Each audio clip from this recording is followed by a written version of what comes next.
Thank you. Thank you all for coming. We'll talk a bit about Scala and Bazel, using and developing with Scala through 3 different user stories. We start off with Wix.com. So my name is Ittai Zeidman. I'm one of the backend engineering leads at Wix. And I'm currently building Wix's next generation build system. Of course, heavily based on Bazel. So just to get you into the context of Wix.com, we have around 500 developers. Our backend is mainly Java and Scala, and our frontend is mainly React and Angular. And we have around 4,000 build jobs, which translate to roughly 25,000 build runs a day.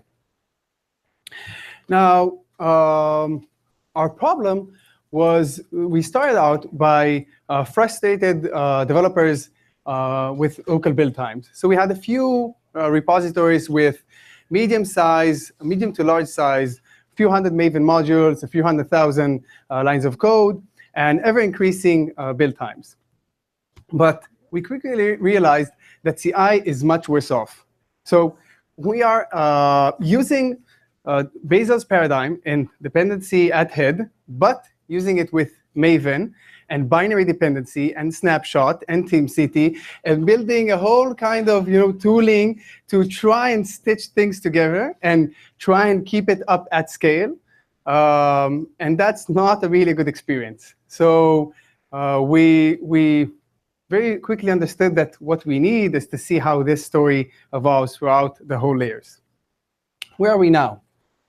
We automatically migrated our first backend project. Now, this is completely automatically, OK? 200 Maven modules, around 200,000 lines of code, migrated to 1,500 Bazel targets. This is almost source package granularity, completely automatically, using an internal tool that we'll touch in a second. We saw on average on developer machines a savings of 90% of build time. This is actually, by the way, without paralyzing our end-to-end tests because of some sandboxing issues and Mac OS, virtualization, so on, if you're familiar with the tickets. But we're also hoping to save that. And we're just now migrating a few more projects, and hopefully in the very near future, we'll be migrating all of the projects. So how does this magical unicorn migration work? So we start off getting some repository, and we analyze what modules it has and what dependencies it has using Ether. We then try to understand the external dependencies. So we go to the organization's source of truth, right? Usually, organizations have that place that says Guava is 19 and Net is 4 and whatever and whatever. And we understand that transitive graph. And we take those 2 realizations, and we output third-party build files and update the workspace file. In parallel, we understand the internal build graph. So we work with a company called Codota, and they get our source code and our bytecode from our existing Maven build. And we create that API to get the code graph. We do a whole transformation to convert it into a target graph. So we basically take the files and we aggregate them into packages, and then we get that cyclic graph and get all the strongly connected components, and we get a DAG, because of course packages have cyclic dependencies. That won't surprise any of you. By the way, the label syntax in Bazel is pretty loose, so we are able to denote such a case with just saying name equals AGG. So aggregator equals something plus something plus something. So it's very easy for a developer to know, hey, OK, there is a smell here. This is a cyclic. So we transform that into a target graph, and then we, of course, output all of the relevant build files. So this is important to say this supports all scopes. So Maven scopes, test scope provided, and whatever is needed. Another thing that we've built, which I think has been talked recently in the community, is our synchronizer. So let's say that you have an update in the source of truth of the organization. Someone upgraded the Guava version. Now you want this to propagate to all of the Bazel repositories, or even to the Maven repository the Bazel repository to be synced with the Maven ones if you're in migration period. So we have a service that listens to the change, understands the transitive graph diff using the resolver from before, checks out all of the organization's repositories, and outputs to the workspace and the third-party build files the diff. So that way, they're all kept in sync.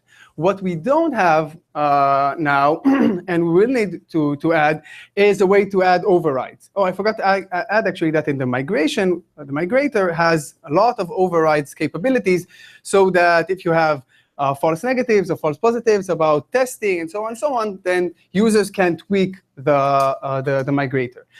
We need to add some tweaking to the synchronizer because, like many of you have already been feeling, the one version policy is really, really good to strive at, but there are rough edges. So this is a bit about our user story. I'd like to take you now into a few of my favorite Ru Scala tidbits. And we'll start with the JVM interoperability. Now, it might be surprising for some of you, but this snippet of a Java library, depending on a Scala library, wasn't really an option up until a few months ago. So mainly because Java library is a native rule, and there wasn't a good protocol to say what outputs, what inputs does it expect from other rules, and so it just had a very strict subset of rules that it could depend on. And what we did was to have deploy jars generated from Scala library, which meant class path pollution, and so on and so on. So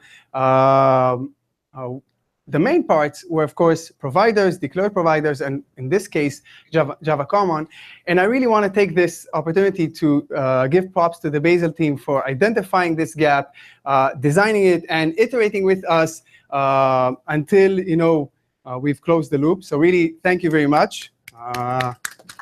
You know who you are, so thank you. If you want to implement such an integration in your own rules, the important parts for us are, of course, Java info. That is to grab the provider from your dependencies so that you know what they expose. To create a provider so that others can depend on you. You know what are your compile time dependencies, transitive compile dependencies, runtime dependencies, and so on.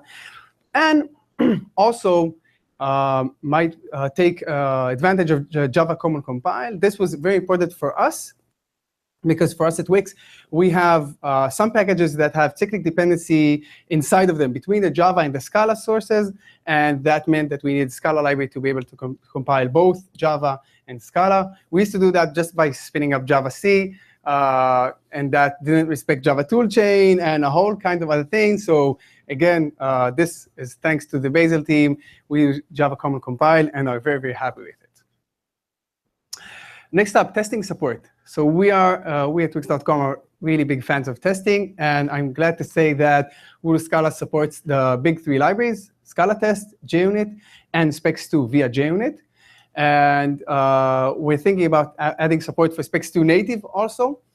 And the cherry on the top, for me at least, is the Maven-like test discovery feature.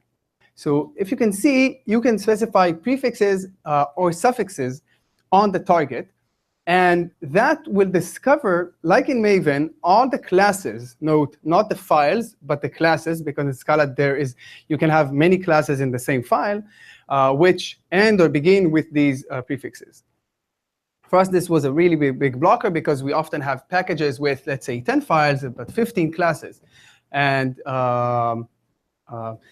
Oscar told me that Scala Test just automatically discovers them. So in JUnit and Specs2, this does not happen. Last but not least, strict deps. So I'm guessing many of you know what strict deps is, but just for those of you who don't know, strict deps is about prohibiting transitive compile time access. Okay, so let's say in Maven, if you have A, which depends on B, which depends on C, then in the code, A can also depend on C. Now, this can really, really come to hairy places when B does a refactor, stop using C, and then pushes and A breaks. And oh, what are you doing? Revert, you broke my build. So fortunately, Bazel really tries to push you off that path. Now, what we had in Rule Scala up until, or even in master still, is that there are cryptic errors. Okay, if A depends on C, there is some cryptic error by Scala C, and you're now left to handle it. Strict depth tries to give you this premise, but with higher level action. How does this look?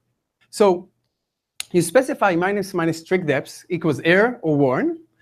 You build, of course, your target, let's say A in our case, and then you get an error that says C is used but isn't explicitly declared. So you actually have a warning that you can understand. And the bonus is if you have Bulldozer installed, you can just apply this, you can just copy-paste this line, and it will just add this dependency in the build files.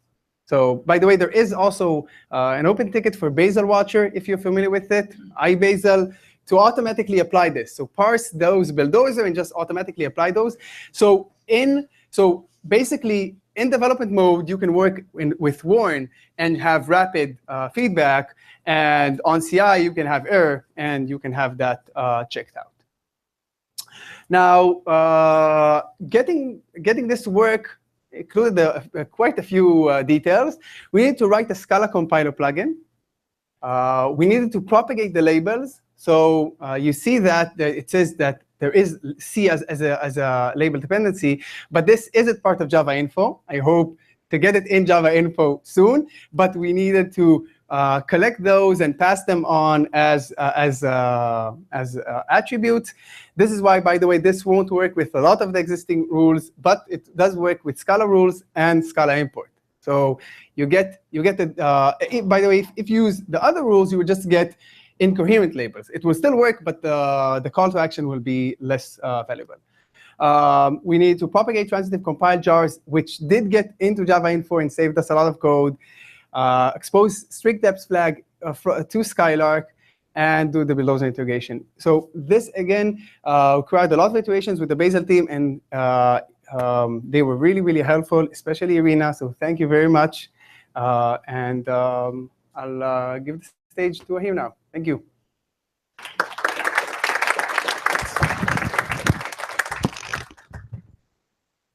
Can you hear me? Okay, cool. All right. So hi, yeah, my name is Ahir Reddy. I am the tech lead of the developer tooling team at Databricks. We're a team of about 4 engineers, and I've sort of been at Databricks for about 4 years. So about Databricks, we're about 80 engineers based in San Francisco. The short version is we do Spark. So we were founded by the team that started Spark at the AMP Lab at Berkeley, and what we work on now is delivering Spark in the cloud. Cool. So a little bit about the build at Databricks. We, from the beginning, have settled on a monorepo. A lot of former Googlers were around at the beginning, and they showed us that this was the one true way, and it sort of has worked out quite well. And today, everything is built with Bazel. So about 500,000 lines of Scala, 150,000 lines of JavaScript. You'll see there Java. We build all of our services used into Docker containers and many more languages, Python, Go, JSONnet. And we even use Bazel to manage our deployments and configuration. So kind of a chart. I don't know how easily readable this is, but you can just see over time code growth. So the green is build files and Skylark. So you'll see that's when that PR merged that month, and it sort of has grown over time. So, all right, so where were we before Bazel? So we've been around for 4 years, and Bazel wasn't an option when we started. So we previously used SBT, or the simple build tool. For those of you who aren't familiar, it's the sort of standard in the Scala community. It's designed to compile Scala and Java. And we extended it with custom tasks for JavaScript, Docker, and Python compilation. So while SBT is a nice enough tool for small projects, it's not exactly designed to handle a monorepository. So what we observed as we scaled scaled SBT was about 20 seconds of overhead. So when I say no op compiles, I mean SBT decides it has nothing to do. That takes about 20 seconds. And that really wasn't acceptable. And what was actually as big of a problem was the fact that it was completely unmaintainable in terms of the complexity. So other than a couple of folks who enjoyed working with the build and sort of became in-house SBT experts, no one else could really touch it. It was pretty impenetrable. And around testing, it didn't really have great guarantees. So it was slow and unsandboxed. So you'd have a lot of leaking between tests, writing files, temporary directories, all that sad stuff. So in the summer of 2016, we decided to make the transition. We'd experimented with Bazel sort of towards the end of 2015 and sort of realized it was viable. And we sort of waited, see if like there was a community growing around it, and there was. So we kicked off the migration. So at the time, we had about 90 sub-projects in SBT.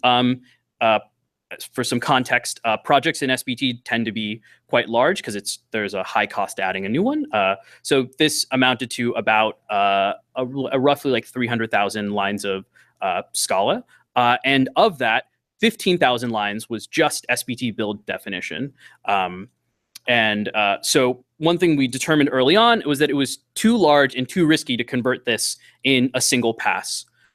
So what we did was we maintained a parallel SBT and Bazel build for the duration of this migration. And that wasn't very fun. Development and projects were moving quite quickly during that time. So it was really difficult to keep up with changes in the SBT build. So what did we do? Well, we automated it. So we wrote an SBT plugin that would convert the project into Bazel. So what would it do? Well, it would traverse the SBT project graph and convert it into a Scala graph. So we used the wonderful open source Scala build rules, and we just emitted the various targets that we needed. So we'd traverse the graph, emit library targets. In order to find tests, we would perform compilation, do test discovery, and emit Scala test targets.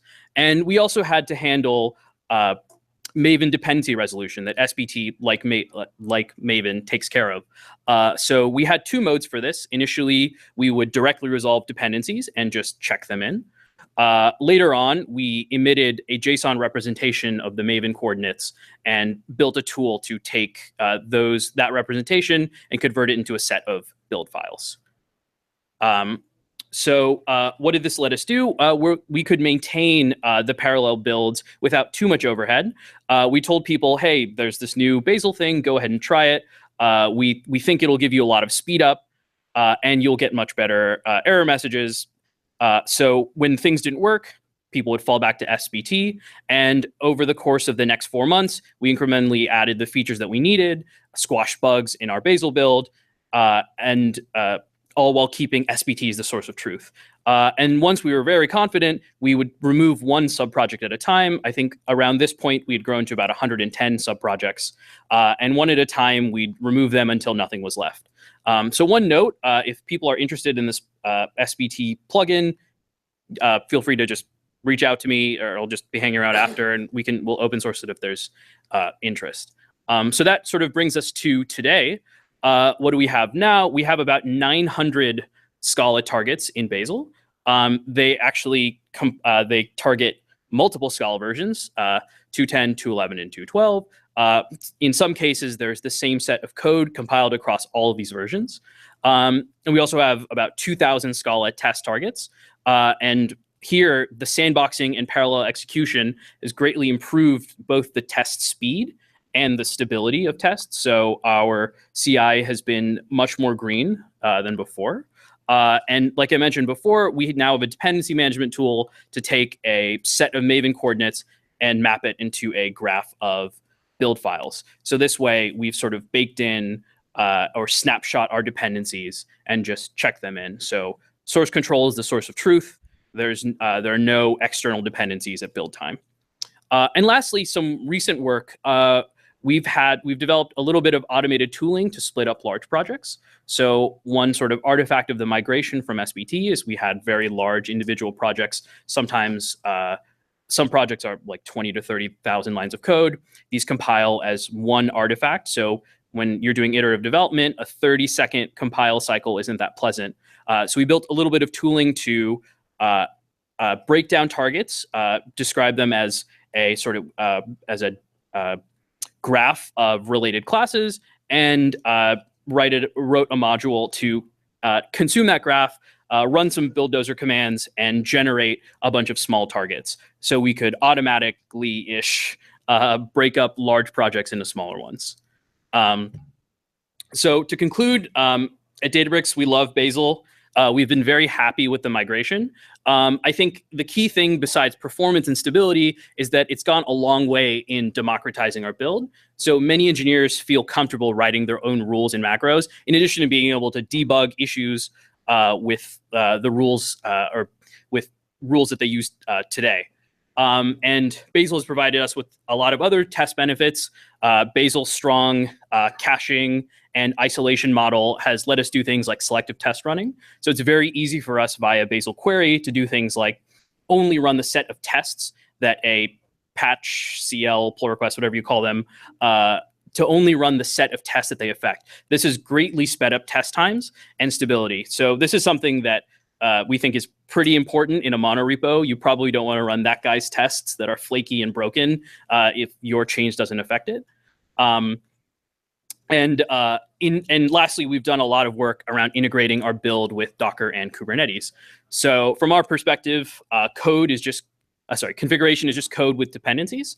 So pushing a new configuration amounts to building that configuration, which compiles all the necessary artifacts and lets us sort of in one step build and push that configuration to Kubernetes. So Bazel made this super easy. Check out my colleague Miles' talk tomorrow, and Matthew's talk tomorrow. They'll sort of dive into this a bit more. And I'll hand it off to Oscar now. Thank you very much.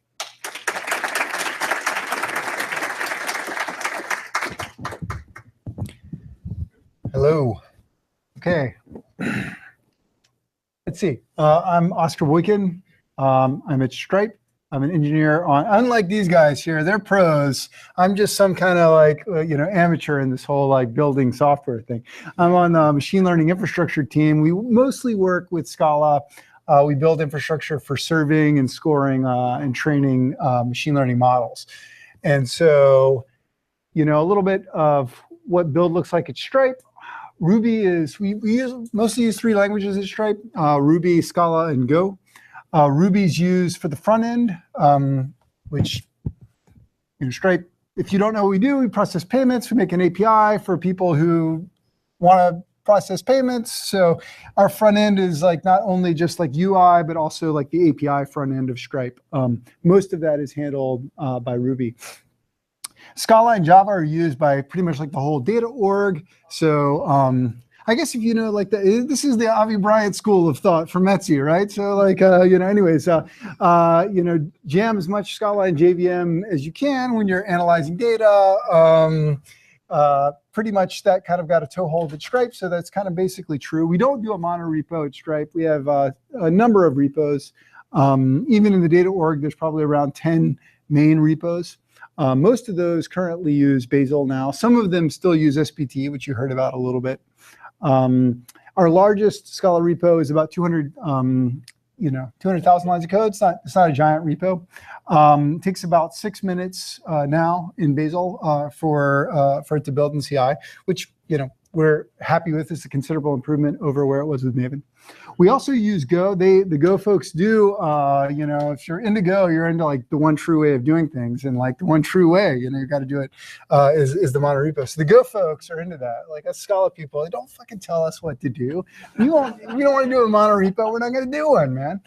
So anyways, here's that little bit of the Scala and Bazel history. I used to work at Twitter. And, we had our own Blaze clone there, Pants, which you might have heard of. Some people might have mentioned it. And like, actually, I really kind of did. I mean, I got a lot of dear friends on the pants team, and like, God love them, but I really didn't like using pants. So towards the end of my time at Twitter, we evaluated Bazel. We took a look at it, and I was really impressed with it. Some people at Twitter, I think, really like it. It's interesting to a lot of people. And so I took a look, and I found this blog post by I always say her name wrong. It's Christina, not Katrina. I always want to say Katrina. It's Christina. And she happened to use, as an example of how programmable Bazel was, this was like 2015, making a Scala rule as an example of how you could use Skylark to program Bazel. And so I was like, hey, this doesn't seem so hard. I could probably hack this thing up. So we could like make it like a real thing. I spent some pull requests over to Bazel, and they got merged, and it got better and better. And we just we started playing with it in early 2016 when I moved to Stripe, and we were pretty happy with it. Worked a lot better than Maven, even like almost 2 years ago. And it's been just getting better and better, as you've heard some people say. So I'm going to basically tell you about like three kind of like some good parts, some bad parts, and some like, really bad parts.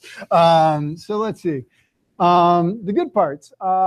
Actually, this whole reproducibility thing, like most things, like it's like, I guess it's like a lie, because like half the people who give talks like, well, we didn't do that reproducibly, and we didn't do that reproducibly. But like, I'm naive and gullible. So I was like, oh, this is going to be amazing. Everything's going to be reproducible. And actually for us, because like the Scala rules are somewhat uptight, like it has been. We've actually only had 2 cases where like something was non-reproducible, where we built it and like made some change and like, or didn't make a change and rebuilt it, and we got something different. And in both cases, those were like bugs either with Scala C, with workers, as people mentioned. Workers, since they're stateful, like something could be squirreling some state away. Scala 212, turns out it was squirreling some state away. So like problem solved. The other one was just a bug in our implementation of the Skylark rules, and when they were not completely, we didn't have sandboxing on. So it's been it works. Like it is reproducible. We have tests. It does its thing. The parallelism is like impressive, like so impressive. It basically, like with Scala, can like totally destroy your laptop, right? So you got a big repo, you like build and like let it go nuts. You're not gonna be able to use that machine for a good while. So that's pretty cool. The Bazel workers, the in-memory workers, huge impact. So here's the thing with Scala is that it compiles somewhat slowly, which is cool because it's got an awesome type system, and it's like doing a lot for you. So it's like, you pay more, you get more. The downside is, in order to make this tolerable, you probably want small targets. So we often operate with a single file targets. So you have a lot of targets. So you combine that with spinning up a JVM every time you wanted to compile a file. Now you're several seconds of startup on all these files. It's really disastrous. So the workers for us made a much bigger impact, I think, even than they make for Java, because then you could have these small targets and you get them hot and they're JITted and everything's great. So that's been amazing. We've been migrated over for like over a year. Like still, we ask like surveys of like people like what's good, what's bad about like our Scala environment. Like people are like, well, like, everybody can complain, right? So there's plenty of things wrong, but that whole Bazel thing is way better than Maven, just FYI. So that was a very clear signal that still came through even a year later. So that's pretty amazing. It also helped us fix some like unsafe thing. Like once, I should probably seek help for this, but like this whole like reproducibility thing, like it's like a siren call. Like the whole world could be made reproducible, and we could like achieve this impossible dream. And like there's some part of me just wants to like give that up, because it's like we're just like never gonna get there. But then I'm like, but maybe we can do that. But like at least some of it we actually fixed. We like all of our dependencies have SHAs and they're all checked in. It's like no bullshit now. Whereas we used to have like snapshot and like someone pushes some code over here and then all of a sudden production breaks, and like that's like, how can you live your life that way? It's like a bad idea. So what are the bad parts? So the bad parts is, in reality, like users don't really want to read the Bazel manual. So a lot of builds are cargo culted. So what that generally means is, because we want small targets, that means it's a lot of work still. So Ahir, I was thrilled to hear of all the amazing tooling he's got at Databricks that he's going to be open sourcing that, and I know Greg and people at Etsy are working on this too, to auto-generate build targets. That's something we don't have. We would love to have that. That would be amazing.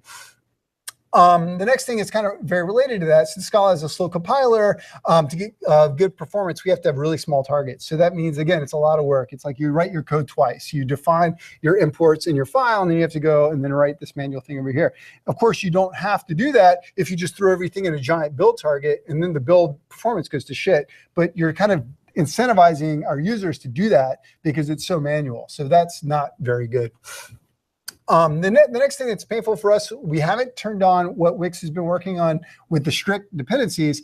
If you don't have strict dependencies, you have a tendency to add dependencies but never delete them. Like you can't compile your code if you don't have the proper dependencies. But if you have extra dependencies, you could just have those all day. And at the end of the day, if you keep doing that, you linearize your build and you like are killing your parallelism. So that we've seen a little of that. So left to its own devices, the build tends to just slow down automatically because it gets more and more linear. Let's see. There's the main compiler for Scala is the Zinc compiler. We don't use it. Well, I wouldn't say the main compiler. The main compiler backend used in SPT is the Zinc compiler. We don't use that one because it is super stateful. So it's like keeping all this state to like try to minimize rebuilds and interact, like fusing that with Bazel's model hasn't really worked very well. So we just use Scala C, allocate a new one, which is just like some JVM program, run it on the code, and then throw it away in garbage, collect it. And as long as they're not mutating any static variables somewhere, that should be safe. Spoiler alert, in 2.12, they started mutating some static variables somewhere. But anyways, the last pain point is that we can't publish to Maven Central. We haven't tried to shave that yak. We've shaved a bunch of other yaks and like only so many yaks deep that we can go. And so as a result of that, we still use SPT in places where we open source code or we plan to open source it, unless it's like totally Bazel related. We do have a Bazel tooling project that generates just some of the third-party generation that Ittai mentioned. Side note, I don't know if you've noticed this, like everybody working in the Scala Bazel space seems to be solving the exact same set of like 5 problems, which is kind of sad, but like, I guess we've all solved them different ways. So anyway. So what are like the really painful parts? I'll just kind of give you some headlines. Like what were the things that we didn't really like? So external repositories and dependencies, like it's kind of a bummer because it's kind of like it's really hard to like sell this thing to like a Googler. Like they have to like basically have not been at Google for very long because their usual answer is like just like don't do that. Like don't have like why don't you just like I don't know rewrite everything or like vendor everything. I don't know. Don't do that. So even if you try to like tell them why, it's like it's really hard conversation. So we do have a tool that works for that. So we're relatively happy with it. There's a link there. You like specify your top level dependencies and then it generates the transitive dependencies. We check those in as build files and SHAs that like the SHAs of the jars. And that's worked pretty well. Some other people are contributing to it. It seems to be good. Hopefully we can kind of take that or other tools and like make the one true like JVM, like transitive dependency generator. That would be pretty cool and not keep rebuilding. Scala, I don't know if I mentioned this, but this compiler is a little slow. So we really hope that like this build farm like story would be like really reliable and it would work with like Skylark rules by now. And it really isn't quite there. Like we're still having some bugs when we use that the worker API with remote execution. So hopefully we'll get those figured out. The Skylark APIs are pretty unstable. Like they change like quite a lot, and it's like a little bit difficult, like opaque communication as to when they might change and how they change. So, and we're starting to get some hacks in the Scala rules that does the kind of like you know dynamic typing thing of checking to see if a method exists, and if it does, we go this path, and if it doesn't, we go another path, because we want to be able to support something other than the very latest Bazel, because not all orgs like can drop what they're doing and like port their whole build over to like, you know, Bazel 07, 08 immediately. And so, especially for a rule that is now being used by many people, like the rule Scala is, we need to be able to support a little bit of a window of things. So like, it would be nice. I mean, it is good to get things in. It would be cool if we can make sure to add APIs in a way that's like easy to make sure that we have some backwards compatibility story for a little while. Last thing, one real bummer about Bazel is that it has this notion of like interface and then code, right? Which is like pretty cool, like it makes sense, but not all compiler authors were like, yeah, I should write my tool that way. And the Scala C doesn't work that way. Like Java doesn't have interface files, like Bazel solves this in Java by this little tool called ijar, which is pretty cool. It sucks all the code out of a jar, and it just gives you a jar with the type signatures intact, and it kind of makes you have almost like an interface file in Java, which sounds pretty cool. But the problem is Scala doesn't have anything like this. And we can use ijar, but because Scala has a much more powerful type system than Java, it does that by embedding annotations in the jars that will describe those extra type, information. Now, ijar doesn't strip those out, it leaves them in, but a lot of those type system changes are not public API things. So this means when you're working in Scala and you make some change to private API that has some fancy type, or not even that fancy type, like basically any Scala type, you could trigger a recompilation that you really shouldn't be doing. And the only way that we see that we can deal with this is basically either totally re-engineer the ijar tool that totally understand Scala C, which is a total, like that is not fun. Like that's going to be a lot of work. Or if we could possibly allow, like Buck does, a way possibly for Bazel to have configurable ways of computing these hash keys. I'll talk about more of that later in lightning talks. The next thing is the CI caching, which I think we're having a session on. It doesn't work kind of as great as everybody talks about because the problem is, yeah, you can cache tests, but you have to go find the exact CI that ran your thing to do it. If you're sitting at home on your one machine and there's only one, yeah, caching is going to work great, but we'd have to build some system to I don't know, hash the branch name and the author and dispatch it to the right. And I don't, ain't nobody got time for that. So we didn't do that yet. Anyway, yeah, well, so hopefully we will. Hopefully we'll get there. That'll be great. So I don't know. We're really optimistic about Bazel. We're still kind of pretty much all in. It's pretty much the main candidate for a one true build system at Stripe. We haven't sold the Ruby folks that they need a build system, though we heard some talks earlier today that you have that. And hopefully that's going to happen. We did sell them. Amazing. One of my colleagues in the back there, John Milliken, who apparently we've sold them on it. So that's going to be great. So there's going to be one big thing. We use a lot of Python and machine learning because data scientists just love the Python. And we're starting to Bazelify that. We're still seeing some pain. Just want to plug for anybody at Google or elsewhere who is wants to make the Python stuff reproducible. That would be amazing because like aforementioned OCD about reproducibility, I just don't even want to check in the rules Python until we can get them reproducible. I don't know if I'll sleep at night, so we're just not doing that. So that's about it.